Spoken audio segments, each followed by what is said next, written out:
Hello दोस्तों, नमस्कार। बात कर लेते हैं आज के दिन भर की सारी बड़ी खबरों की, जहां सबसे पहले आपको बताएंगे दोस्तों, क्या प्रधानमंत्री मोदी जी जाएंगे पाकिस्तान। जी हां, शहबाज शरीफ पीएम मोदी जी को न्योता देने की तैयारी में दोस्तों बताएंगे कैसे प्रोटोकॉल की दिला रहा है याद। क्या है अभी की सबसे बड़ी खबर दोस्तों, किस चीज के लिए बुला रहा है प्रधानमंत्री मोदी जी को पाकिस्तान, और क्या जाएंगे पाकिस्तान पीएम मोदी जी, क्या है जानकारी। तो वहीं दोस्तों पीओके में पाकिस्तानी सेना की गोली से मारा भारत में सक्रिय आतंकियों को ट्रेनिंग देने वाला पूर्व एसएसजी कमांडो, लगा बड़ा झटका। उधर पीओके में प्रदर्शन करने वालों को पाकिस्तान ने मान लिया दुश्मन, तो भारत ने उठाई जांच की मांग। और पीओके में होने वाले चुनाव पर क्या कहा भारत ने दोस्तों, सबसे पहले आपको बताएंगे। वहीं गलवान झड़प के बाद पहली बार भारत आ रहे हैं शी जिनपिंग। जी हां, नई दिल्ली बीजिंग में मची हलचल बताएंगे। गलवान हिंसा के बाद होगा इनका पहला दौरा। जी हां दोस्तों, आखिर कैसे ये खबर बन गई पक्की, अटकलों का बाजार कैसे खत्म होकर के बन गया, ये ब्रेकिंग खबर सबसे पहले आपको बताएंगे। तो वहीं ढाका में मनाई गई चीनी सेना की वर्षगांठ, भारत की बढ़ेगी टेंशन। वहीं आज यानी 1 अगस्त से किन किन चीजों में बड़ा बदलाव हुआ है दोस्तों, एलपीजी क्रेडिट कार्ड से रेलवे तक, हर घर हर जेब पर दिखेगा तगड़ा असर दोस्तों। बेहतरीन से बेहतरीन अपडेट आपको बताएंगे, बस आप वीडियो के लास्ट तक बने रहिएगा। और खबरों में आगे बढ़ने से पहले मानते हैं कि भारत की विदेश नीति और कूटनीति सबसे बेहतर है, तो वीडियो को लाइक करके चैनल को सब्सक्राइब करके बेल आइकन दबा के कमेंट में जय हिंद कह दीजिएगा। बात करते हैं पहली सबसे बड़ी खबर की, जहां पाकिस्तान अगले साल इस्लामाबाद में आयोजित होने वाले शंघाई सहयोग संगठन यानी एससीओ शिखर सम्मेलन के लिए प्रधानमंत्री नरेंद्र मोदी जी को न्योता भेज सकता है। पाकिस्तान का कहना है कि तय नियमों के मुताबिक सभी सदस्यों को न्योता भेजा जाएगा। एससीओ शिखर सम्मेलन में अमूमन सदस्य देशों के राष्ट्रीय अध्यक्ष शामिल होते हैं। हालांकि कई बार सदस्य देश की ओर से दूसरे मंत्री अधिकारी भी शिरकत करते रहे हैं। भारत ने पाकिस्तान में आयोजित होने वाले एससीओ शिखर सम्मेलन को लेकर आधिकारिक रूप से कुछ नहीं कहा है। हालांकि वर्तमान हालात और द्विपक्षीय संबंधों को देखते हुए इस बात की बेहद ही कम संभावना है कि प्रधानमंत्री मोदी जी पाकिस्तान का दौरा करेंगे। जी हां, इंडिया टुडे की रिपोर्ट के मुताबिक गुरुवार को पाकिस्तान के विदेश मंत्रालय के प्रवक्ता ने बताया कि शिखर सम्मेलन के लिए एससीओ के सभी देशों के प्रमुखों को न्योता भेजा जाएगा, जिसका मतलब है कि संगठन के सदस्य के तौर पर भारत को भी न्योता मिलेगा। प्रवक्ता ने कहा कि न्योता देना मेजबान देश की जिम्मेदारी है और इसे एससीओ के तय प्रोटोकॉल के अनुसार जारी किया जाएगा। आपको बता दें दोस्तों, जिनको नहीं पता एससीओ क्या है, दरअसल एससीओ का पूरा नाम शंघाई सहयोग संगठन है। ये यूरेशिया का एक प्रमुख राजनीतिक, आर्थिक और सुरक्षा गठबंधन है। एससीओ की जो स्थापना हुई थी वो 15 जून 2001 को की गई थी, जिसका उद्देश्य क्षेत्रीय शांति, सुरक्षा और व्यापार को आगे बढ़ावा देना था, या यूं कहे कि बढ़ावा देना है। एससीओ की अध्यक्षता सदस्य देशों के बीच घूमती रहती है। इसके तहत वर्ष 2027 में पाकिस्तान एससीओ की अध्यक्षता करेगा। अध्यक्ष होने के नाते वो 2027 में इस्लामाबाद में एससीओ शिखर सम्मेलन की मेजबानी करेगा। एससीओ के सदस्य देशों में चीन, Russia, Bharat, Pakistan, Kazakhstan, Kyrgyzstan, Tajikistan, Uzbekistan, Iran और बेलारूस शामिल हैं। बात करें 2026 एससीओ सम्मेलन की,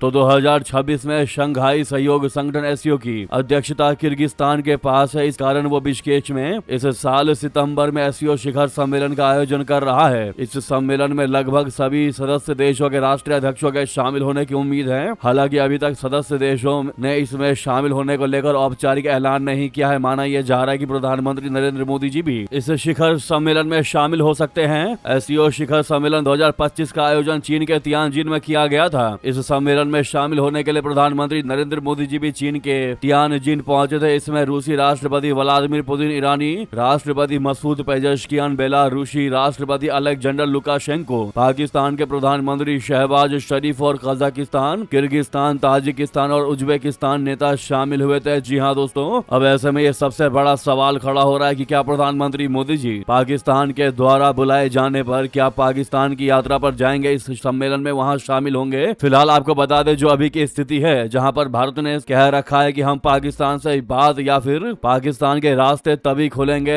जब सिर्फ और सिर्फ पीओके पर बात होगी और आतंकवाद पाकिस्तान मुक्त होगा। आतंकवादियों का जब तक खात्मा नहीं कर देता पाकिस्तान, तब तक उससे कोई बातचीत नहीं होगी। ऐसे में इन स्थितियों को देखकर तो साफ लग रहा है कि बेशक इन्विटेशन पाकिस्तान भारत को भेजे, पीएम मोदी को भेजे, लेकिन भारत शामिल तो नहीं ही होगा। बहरहाल आपको क्या लगता है दोस्तों, अवश्य कमेंट करके बताइएगा। लेकिन एक चीज तो तय है कि प्रधानमंत्री प्रधानमंत्री मोदी जी को पाकिस्तान आमंत्रित अवश्य करेगा इस्लामाबाद में होने जा रहे इस बड़े कार्यक्रम के लिए। आप दोस्तों अपनी राय देना बिल्कुल मत भूलिएगा। रिक्वेस्ट है, सामने लाइक का बटन है। मानते हैं कि वाकई में जब तक आतंकवाद का खात्मा नहीं होता पाकिस्तान से तब तक पीएम मोदी को जाना भी नहीं चाहिए। तो लाइक के बटन को जरूर दबाइएगा। अभी तक लाइक नहीं किया है तो 1 सेकंड भी नहीं लगना दोस्तों, प्रेस कर दीजिएगा इस बटन को। तो वहीं आपको बता दें चौंका देने वाली खबर,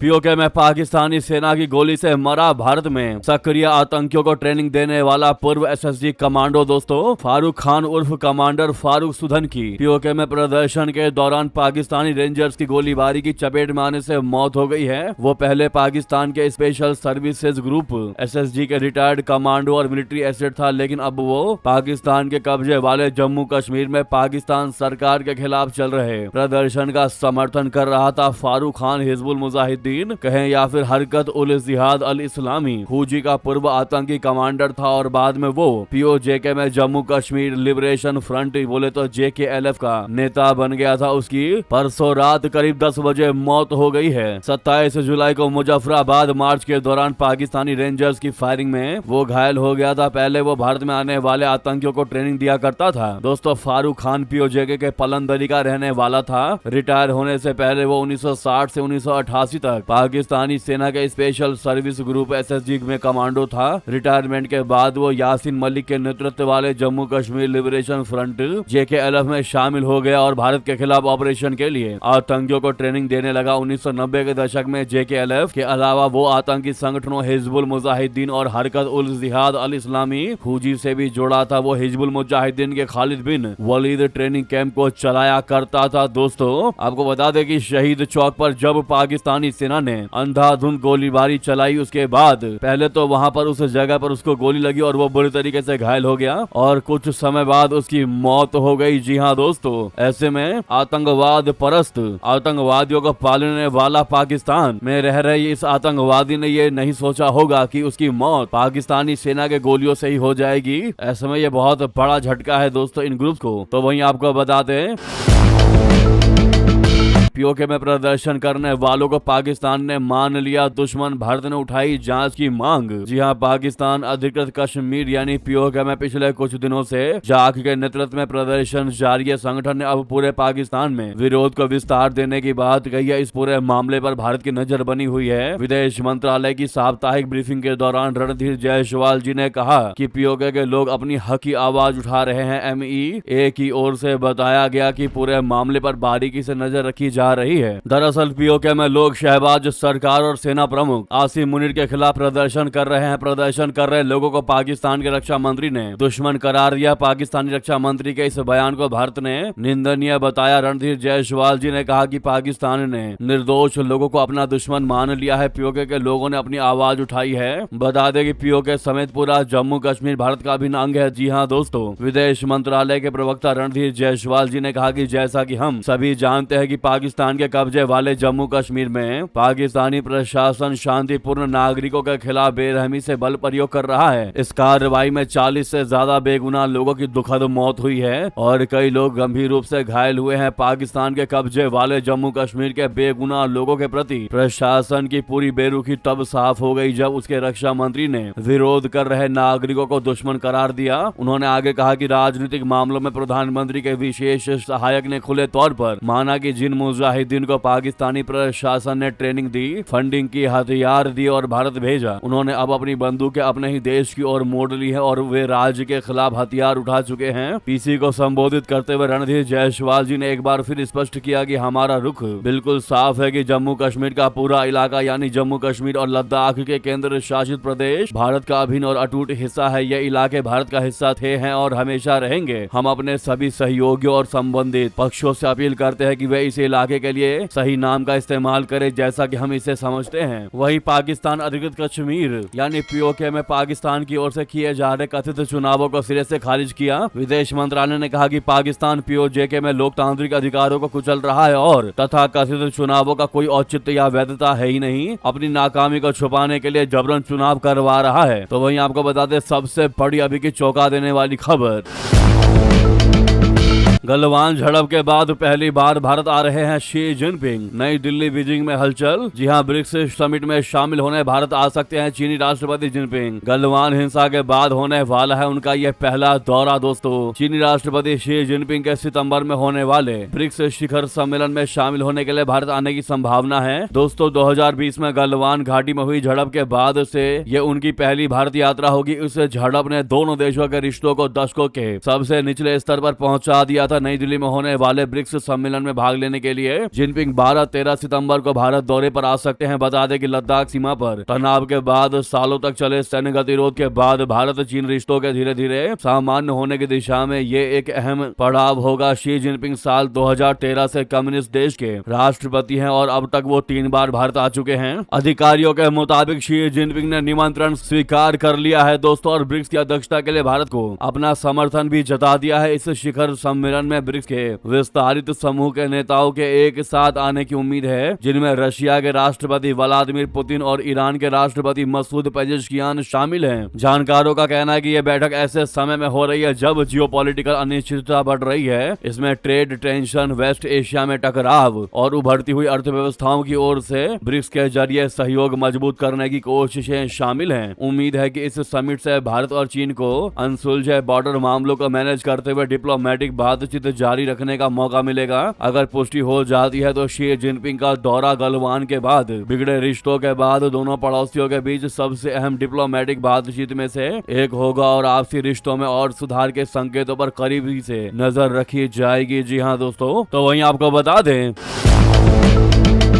ढाका में मनाई गई चीनी सेना की वर्षगांठ भारत की, इससे बढ़ेगी टेंशन। जी हां, बांग्लादेश की राजधानी ढाका में स्थित चीनी दूतावास में पीपुल्स लिबरेशन आर्मी की स्थापना की 99वीं वर्षगांठ मनाया गया। इस मौके पर एक कार्यक्रम आयोजित किया गया जिसमें बांग्लादेश के वरिष्ठ सरकारी सैन्य और राजनयिक अधिकारी शामिल हुए थे। चीन का ये कदम भारत की चिंता बढ़ाने वाला है क्योंकि वो लगातार भारत के पड़ोसी देशों से सैन्य संबंध मजबूत कर रहा है। चीनी दूतावास की तरफ से जारी प्रेस रिलीज के मुताबिक बांग्लादेश में चीन के राजदूत याओ वैन ने इस कार्यक्रम की मेजबानी कर डाली। इसमें प्रधानमंत्री के रक्षा सलाहकार brigadier general AKM Shamsul Islam, प्रधानमंत्री के सलाहकार Mohammad Ismail Zabiullah, air chief marshal Hasi Mahmud Khan और वरिष्ठ सैन्य अधिकारी, सरकारी अधिकारियों समेत करीब 300 मेहमान शामिल हुए थे। इस दौरान चीन के defence attache senior colonel Du Jinsheng ने कहा कि कम्युनिस्ट पार्टी ऑफ चाइना की लीडरशिप में PLA देश की संप्रभुता की रक्षा करने और क्षेत्रीय और वैश्विक शांति बनाए रखने के लिए प्रतिबद्ध है। उन्होंने इस बात पर जोर दिया है कि बांग्लादेश के लोगों के प्रति चीन की अच्छे पड़ोसी और दोस्ताना नीति नए दौर में एक साझा भविष्य वाले चीन बांग्लादेश समुदाय के निर्माण के लिए प्रतिबद्ध है। उन्होंने कहा कि चीन रक्षा और अन्य क्षेत्रों में बांग्लादेश के साथ आदान प्रदान और सहयोग बढ़ाने के लिए भी तैयार है। वहीं बांग्लादेश के रक्षा सलाहकार ब्रिगेडियर जनरल AKM शमशुल इस्लाम ने PLA के आधुनिकीकरण और बांग्लादेश और चीन के बीच लंबे समय से चली आ रही दोस्ती की तारीफ की और बांग्लादेश के रक्षा विकास के लिए चीन के समर्थन की सराहना की। कार्यक्रम में मौजूद मेहमानों ने चीनी सशस्त्र बलों की प्रगति की तारीफ की और आने वाले वर्षों में चीन बांग्लादेश साझेदारी के लगातार बढ़ने की भी उम्मीद जताई। जी हाँ दोस्तों, तो देखा आपने कैसे साठगांठ कर रही है चीन के साथ तारिक रहमान की सरकार। लेकिन इसी बीच आपको बता दें,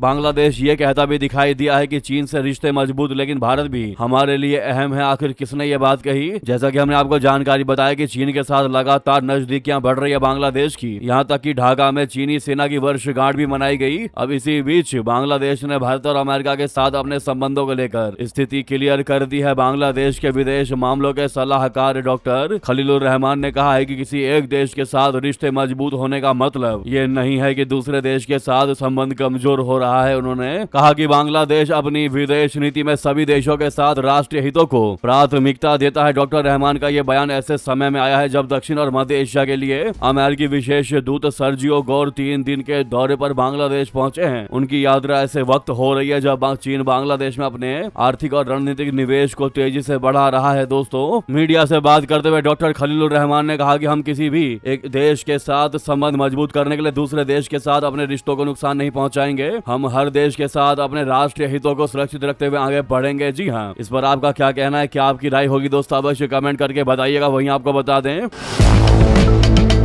जयशंकर जी ने ईरानी विदेश मंत्री को दो टूक सुना दिया दोस्तों। कहा जहाज और भारतीय नाविकों पर नहीं होने चाहिए हमले। जी हां, विदेश मंत्री जयशंकर जी ने शुक्रवार को अपने ईरानी समकक्ष अब्बास अरागची से बात की और मिडिल ईस्ट में जारी तनाव पर भारत की गहरी चिंता जताई। साथ ही उन्होंने जोर देकर कहा कि किसी भी स्थिति में कमर्शियल शिपिंग और नाविकों को निशाना नहीं बनाया जाना चाहिए। इस बातचीत के बाद सोशल मीडिया प्लेटफॉर्म एक्स पर पोस्ट करते हुए जयशंकर जी ने कहा कि भारत किसी भी पक्ष की ओर से कमर्शियल जहाजों पर किए जाने वाले हमलों की कड़ी निंदा करता है। उन्होंने दोहराया कि नई दिल्ली इस संघर्ष को सुलझाने के लिए बातचीत और कूटनीति का समर्थन करती है। अब जयशंकर जी का ये ट्वीट देख पा रहे होंगे दोस्तों। जयशंकर जी ने बताया कि आज शाम ईरान के विदेश मंत्री से फोन पर बातचीत हुई। क्षेत्र में जारी तनाव पर अपनी गहरी चिंता व्यक्त की। उन्होंने बताया कि किसी भी स्थिति में कमर्शियल शिपिंग और नाविकों पर हमलों से बचा जाना चाहिए। भारत किसी भी पक्ष द्वारा दिए गए पैसे किसी भी हमले की निंदा करता है। जयशंकर जी ने कहा कि अब्बास अरागची ने उन्हें मौजूदा स्थिति के बारे में ईरान के आकलन और क्षेत्रीय तनाव के बीच चल रही बातचीत के बारे में जानकारी दी। विदेश मंत्री ने कहा कि मौजूदा घटनाक्रम और चल रही बातचीत पर ईरान के नजरिए से अवगत कराया गया। भारत हमेशा बातचीत और कूटनीति का समर्थन करता है। भारत सभी पक्षों के साथ संपर्क बनाते हुए लगातार संयम बरतने और संघर्षों के शांतिपूर्ण समाधान की अपील करता है। बता दें कि अब्बास अरागची के साथ ये बातचीत ऐसे समय में हुई है जब एक दिन पहले ही जयशंकर जी ने ब्लैक सी यानी काला सागर में कमर्शियल शिपिंग और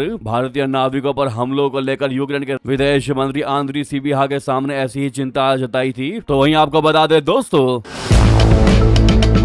भारत के बाद अब पाकिस्तान में पैदा हुई कॉकरोच जनता पार्टी। शहबाज और मुनीर के खिलाफ खोल डाला मोर्चा। गृह मंत्री ने कहा कि यह कॉकरोच साथ आ जाए तो सब कुछ पलट सकते हैं। पाकिस्तान के कॉकरोच सब पलट देंगे। जी हां दोस्तों, शहबाज शरीफ के इस मंत्री ने कांपते हुए बड़ी चेतावनी दे डाली और कह दिया कि अब तो पीओ के पक्का हाथ से गया। जी हां, पाकिस्तान में चारों तरफ हाहाकार मचा हुआ है। बलूचिस्तान पीओ के और अफगानिस्तान बॉर्डर तो शहबाज शरीफ और आसिम मुनीर से संभल ही नहीं रहा था। अब पाकिस्तान के कॉकरोच नया भूचाल बनकर टूट पड़े हैं। आलम यह है कि शहबाज शरीफ के गृह मंत्री ने खुद कांपती हुई आवाज में एक वार्निंग जारी कर दी। उन्होंने बताया है कि पाकिस्तान में उफन रहे ये कॉकरोच आगे क्या क्या करने वाले हैं। उनके बयान से तख्ता पलट का डर साफ दिखाई दे रहा है। उन्हें लग रहा है कि अब सब कुछ पलटने वाला है। कभी भारत में सीजेपी उपद्रव से खुश होने वाले पाकिस्तानी हुक्मरान आज अपने ही देश में उठे बवाल से थर थर कांप रहे हैं। जिस देश में वाकई सेना और सरकार ने मिलकर जनता का जीना हराम कर रखा हो, उस पाकिस्तान में कॉकरोच पार्टी के सिर उठाना शहबाज मुनीर के लिए बड़ा खतरा है। पाकिस्तानी सरकार को अहंकार की नींद से जगाते हुए वहां के गृह मंत्री मोहसिन नकवी ने चेतावनी जारी कर डाली है कि उन्होंने कहा है कि हम अपने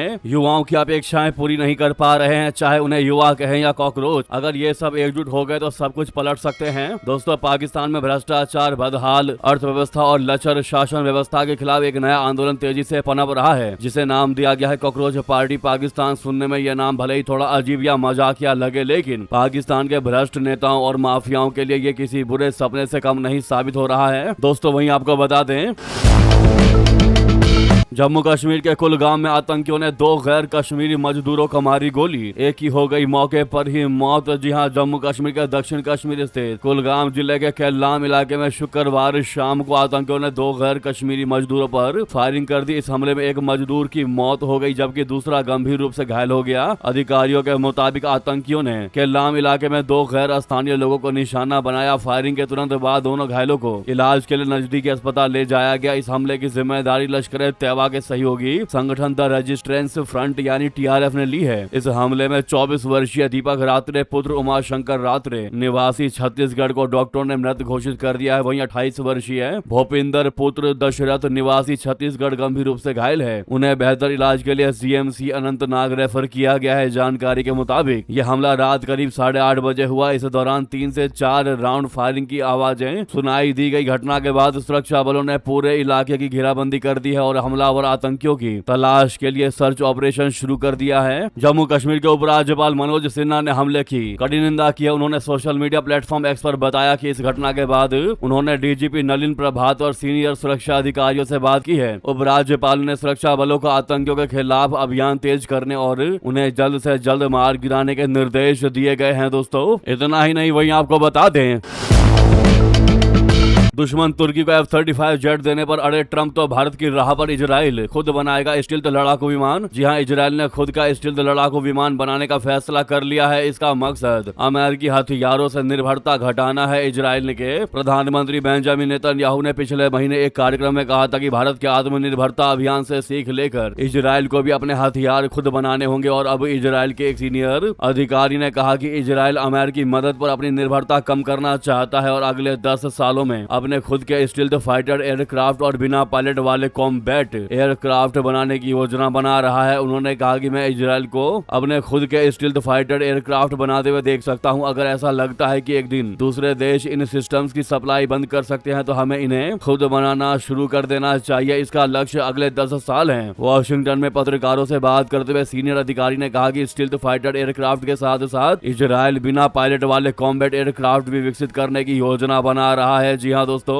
आपको बता दें कि इजराइल ने अपने इस प्लान के बारे में तब बताया है जब डोनाल्ड ट्रंप तुर्की को F-35 स्टील्थ फाइटर जेट की तैयारी कर रहने की बात कही है। इजराइल ने ट्रंप के फैसले पर गहरी आपत्ति जताई है। तुर्की को अगर F-35 मिलते हैं तो इजराइल के लिए खतरा होगा। जी हाँ दोस्तों, साथ ही साथ बता दें भारतीय कंपनी पर ईरान की मदद का आरोप, अमेरिका ने लिया एक्शन, लगा डाला बैन। जी हां, ईरान की एयरलाइन महान एयर को समर्थन देने के आरोप में अमेरिका भारत की एक कंपनी समेत 6 संस्थाओं और व्यक्तियों पर प्रतिबंध लगा दिए हैं। अमेरिकी वित्त मंत्रालय का आरोप है कि इन संस्थाओं ने ईरान के इस्लामिक रिवॉल्यूशनरी गार्ड्स कॉर्प्स यानी IRGC को वित्तीय, लॉजिस्टिक्स और व्यावसायिक सहायता उपलब्ध करवाई है। इससे एक आतंकवादी संगठन को मदद की है। अमेरिकी ट्रेजरी विभाग ने गुरुवार यानी 31 जुलाई को जिन संस्थाओं पर कार्रवाइयां की उनमें भारत स्थित इसकी जो travels and logistics private limited भी शामिल है। कंपनी के कार्यालय श्रीनगर और नई दिल्ली में है। ट्रेजरी विभाग के मुताबिक यह कंपनी महान एयर की जनरल सेल्स एजेंट के तौर पर काम कर रही थी। वहीं आपको बता दें, क्या नेपाल फिर बनेगा हिंदू राष्ट्र? पीएम बालेंद्र शाह ने साफ किया अपना रुख। दोस्तों, भारत के पड़ोसी देश नेपाल में इस समय हिंसा का माहौल है। सुनसरी से शुरू हुआ कम्युनल टेंशन इस समय मध्य प्रदेश के कई जिलों में फैल चुका है। नेपाल पुलिस, APF और नेपाली सेना को हाई अलर्ट पर रखा गया है। कई शहरों में कर्फ्यू लगाया गया है। हिंसा के बीच अब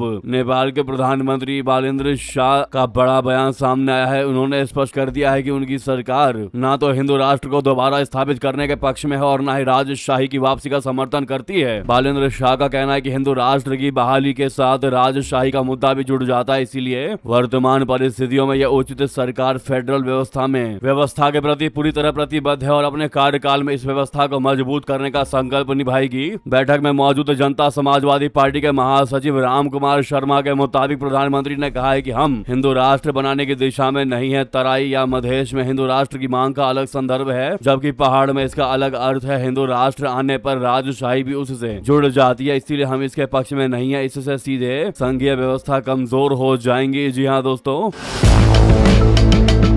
वहीं आपको बता दें, मुझे गालियां देने वाले बच्चों को मैं माफ करता हूं। जी हां, जंतर मंतर प्रोटेस्ट पर पीएम मोदी ने वीडियो के माध्यम से बड़ा संदेश दिया। दोस्तों, मेरी मां को अब शब्द कहे, ये गुमराह बच्चे हैं, इन्हें राह दिखाने का समय आ चुका है, इन्हें माफ करना चाहता हूं। जी हां, प्रधानमंत्री नरेंद्र मोदी जी ने शुक्रवार देर रात एक बार फिर बड़ा मैसेज दिया। रात तकरीबन 11 बजे के बाद प्रधानमंत्री मोदी जी इंस्टाग्राम पर लाइव आए और जेन जीज को संबोधित किया। उन्होंने इस दौरान कहा कि मैं बच्चों को माफ करना चाहता हूँ। पीएम मोदी ने कहा कि फ्रेंड्स, आज तो मन करता है बस आपसे ही बातें करूं। जंतर मंतर पर जो भी कुछ हुआ देश और दुनिया ने देखा। कुछ शरारती बच्चों ने भी भद्दी भद्दी गालियां बोली। किसी भी सभ्य समाज को शोभा न दे ऐसे शब्दों का प्रयोग किया गया। मुझे तो गालियां दी ही दी, मेरी स्वर्गीय माता को भी गालियां दी गई। न जाने कितना भद्दा स्वरूप था, लेकिन मैं आज बात करना चाहता हूं कि बचपन में गलतियां होती हैं और बचपन में गलतियों से सुधरने का अवसर भी होता है और यही तो बचपना है। इसीलिए मैं समाज के अंदर जो आक्रोश है उसको भली भांति समझ सकता हूँ। एक कल्चरल शौक है कि हमारी बेटियां